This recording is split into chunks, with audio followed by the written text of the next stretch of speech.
శుక్లాంబరధరం విష్ణుం శశివర్ణం చతుర్భుజం ప్రసన్నవదనం ధ్యాయేత్ సర్వవిఘ్నోపశాంతయే.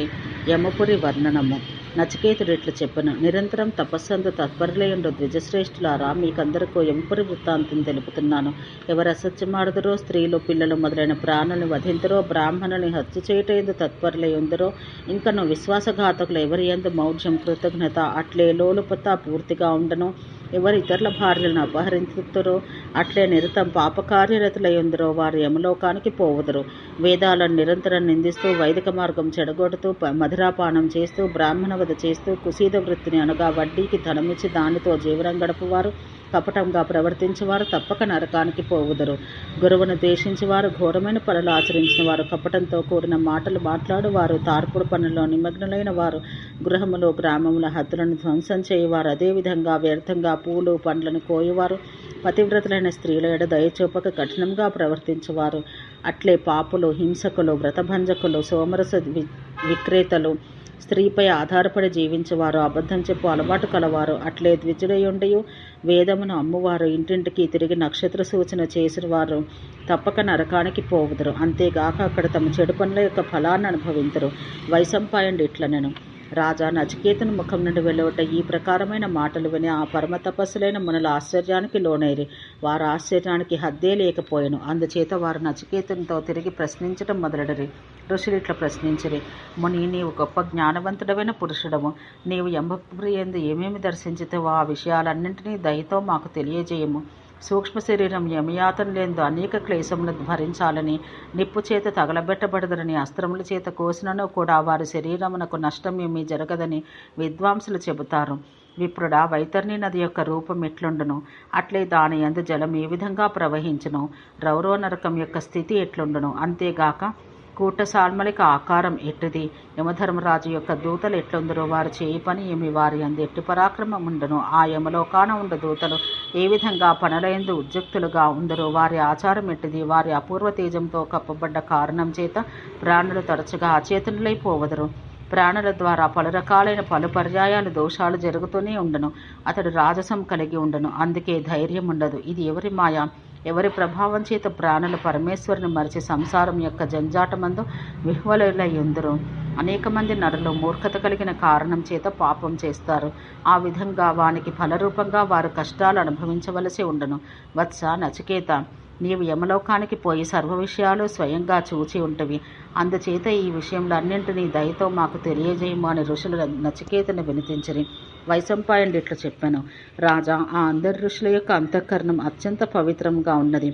ఆ ఋషుల మాటలు విన్న తర్వాత వాక్కుల యందు పరమ నైపుణ్యం కలిగిన నచికేతుడు అందరి మాటలు స్పష్టం చేయుచు, ద్విజవర్లారా, యమధర్మరాజు యొక్క ఆ నగరం 2 ప్రాకారాల మధ్య యందు చుట్టుకొని ఉండి సువర్ణంతో చేయబడ్డ 1000 యోజనాల పర్యంతం వ్యాపించి ఉండును. అట్లే మేడపై ఉండు గదులతో దివ్య భవనాల చేత సుశోభితమై ఉండును. వాని యందు ఒక్కొక్క చోట భీషణ యుద్ధం, మరి ఒక చోట సంఘర్షణం జరుగుచుండును. కొన్ని ప్రదేశంలో యందు జీవులు వివసులై బందీలుగా పడి ఉండును. అచ్చట పుష్పోదకం అన్న పేరు గల నది కలదు. ఆ నది ఒడ్డున అనేక విధాలైన వృక్షాలు కలవు. దానికి గల సోపానాలు బంగారంతోనూ, అట్లే నా వాలుకలు సువర్ణం రంగుతోనూ ఉండును. అచ్చట వైవస్వతి అని పేరు గల ప్రసిద్ధమైన చాలా పెద్ద నది ఉండెను. ఆ నది యమలోకాన గల నదులన్నింటికంటే పవిత్రము శ్రేష్టమైనదిగా చెప్పబడను. అదేవిధంగా తల్లి ఎట్లు తమ పుత్రుని రక్షించుటయందు తత్పరురాలై ఉండునో, అట్లే పరమరమణీయమైన సరితాపురం యొక్క మధ్యన వ్యాపించి ఉండును. దాని జలము అందరికీ సుఖం కలిగించినదియే కాక మనసులను ముగ్ధులను చేయనట్టుది. ఎల్లప్పుడూ ఆ నది దివ్య జలములతో నిండి ఉండును. కుంద పుష్పంలో చంద్రుడితో సమానమైన తెల్లటి రంగు గల హంసలు ఆనందం వలన కలిగిన ఉత్సాహంతో ఆ నదీ తటములపై నిరంతరం తిరుగుచూ ఉండను. వారి ఆకారం అట్లే రంగు మహా ఆకర్షణీయంగా ఉండను. అంతేగాక వానికి చెవులు ఉష్ణం చేత సువర్ణం వలె ప్రకాశించుచుండును. అట్టి రమణీయమైన సువర్ణంతో సమానంగా మెరేయుచుండును. ఇట్టి రమణీయ కమలముల చేత ఆ నది పెద్దదైనను మనోహరంగా కనిపించును. సువర్ణం చేత చేయబడ్డ మెట్లు కలిగిన కారణం చేత దాని సౌందర్యం ఇతోధికంగా పెరిగింది. దాని అందలి నిర్మలమైన జలం సుగంధపూర్ణంగా అమృతంతో తూగునట్లు ఉండును. దాని తీరాన గల వృక్షాలపై పూలు అట్లే పండ్లు ఎప్పుడూ అభావం చెందవు. భూలోకమందు మనుషుల ద్వారా పితరులకు జలం సమర్పించబడును. వాటితోనే ఈ నది సుందర రూపం ధరించినది. ఆ నది యొక్క తీరంపై అనేక ఎత్తైన భవనాలు కలవు. దాని కాంతి చేత రమణీయత బహు అధికంగా పెరిగి ఉండును. ఆ పురం అనేక విధాలైన యంత్రాలు, ప్రకాశక సాధనాలు, అట్లే ఆవశ్యకములైన ఇతర ఉపకరణాల చేత పరిపూర్ణమై ఉండును. దేవతలు, ఋషులు, ధర్మంపై నిరంతరం దృష్టి ఉంచువారు అగు జనులకు అచట వేరువేరుగా నివాసం ఏర్పాటై ఉండును. ఇచ్చట గల భవన గోపురాలు శరదృతో మేఘంలా అన్నట్లు ప్రకాశంతో ఉండును. ఇక్కడ పుణ్యాత్ములైన మనుషులకు ఈ ద్వారముల నుండియే ప్రవేశం కలుగును. అగ్ని పొగ కలిగిన ఇచ్చట దోషములన్నీ నశించిపోవును. కానీ ఈ నగరం యొక్క దక్షిణ ద్వారం అత్యంత భయంకరంగా లోహమయమైనది. ఇది పాపకర్మల చేత ఎల్లప్పుడూ సంతప్తంగా ఉండును. పాపం నందు ఇష్టం గలవారు, ఇతరులతో శత్రుత్వం గలవారు, మాంసం తినువారు, అట్లే నిందించబడి స్వభావం గలవారు మహాపాపుల కొరకు ఔదుంబర ఆవీచమాన ఉచ్చావచమన పేరు గల మాకు కందకములు ఉండును. యమపురి యొక్క పశ్చిమ ద్వారానికి దగ్గరగా అగ్నిశిఖలు నిరంతరం పైకి ఎగైచూ ఉండును. పాపులైన జీవులకు ఈ మార్గమందే ప్రవేశం కలుగును. ఆ పరమ రమణీయపురం నందు ఒకవైపు సర్వోత్కృష్టమైన సభాభవనం నిర్మించబడి ఉండును. దాని యందు అన్ని రకాలైన రత్నాలు ఉపయోగించబడి ఉండును. ధార్మికులు, సత్యవాదులైన వ్యక్తుల చేత అందరి స్థానములన్నీ నింపబడి ఉండును. క్రోధలోభములపై విజయం ప్రాప్తించుకున్నవారు, అట్లే వీతరాగులైన తపస్సులు, ధర్మాత్ముల, మహాత్ముల చేత అట్టే ఆ సభ నింపబడి ఉండును. ఈ సభ యందు ప్రజాపతి, మనువు, మునిశ్రేష్ఠుడైన వ్యాసుడు, అత్రి, ఔద్దాలకి, అంతులేని పరాక్రముడైన మహర్షి, ఆపస్తంభుడు, బృహస్పతి, శుక్రాచార్యుడు, గౌతముడు, మహాతపస్వైన శంఖలిఖితుడు, అంగిరాముని, భృగువు, పులస్సుడు, అట్లే పులహుని వంటి ఋషులు, మునులు, మహారాజులు నివసించి ఉందరు. ఇంతేగాక ధర్మ ప్రపాఠకుల యొక్క సమూహం అచట విచారణ చేయుచుందరు. ద్విజవర్లారా, యమధర్మరాజు పక్కన సంచరించే ఇట్టి మునులు అనేక మంది కలరు. వారు ఛందశాస్త్రం, శిక్ష, సామవేదాలు పఠిస్తూ ఉందరు. అట్లే ధాతువాదం, వేదవాదం, నిరుక్తవాదం చేయుచుండు వారికి అచట లోటే ఉండదు.